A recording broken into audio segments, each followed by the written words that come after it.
नमस्कार. नमस्कार. मी राजेश पाथर्डे, चंद्रपूर.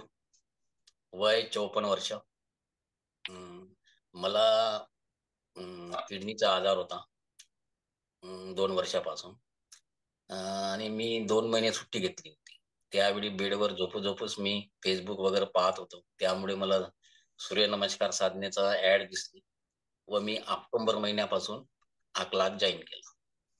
ऑक्टोबर महिन्यामध्ये 1 महिन्यातच माझ्याच्याने साधना काही बरोबर होत नव्हती तब्येतीमुळे, परंतु मी कसे तरी करत होते. प्रियंका मॅडमच्या मोटिव्हेशनमुळे मी हळू करू लागलो. मला मांडी घालून बसता येत नव्हते. आता हळू मी 5-10 मिनिटं मांडी घालून बसू शकतो. आणि या ऑक्टोबर एका महिन्यात माझा 4 किलो वेट लॉस झाला. त्यानंतर मी नोव्हेंबरमध्ये क्लास केला नाही, पण डिसेंबरमध्ये केला. या महिन्यात माझे 2 किलो वजन कमी झाले. आता माझा चेहरा वगैरे पाहून असं वाटत नाही की मी आजारी आहो. मी छान प्रकारे ड्युटी करत आहो. चेहऱ्यावर तेज वाढला आहे. 6 किलो फॅट लॉस झाल्यामुळे जुने कपडे होतात आणि माझे पाहून आता माझी पत्नी सुद्धा अ, हा वर्ग करू लागली आहे. सुंदर. त्यामुळे मी सर्वांचे धन्यवाद देतो.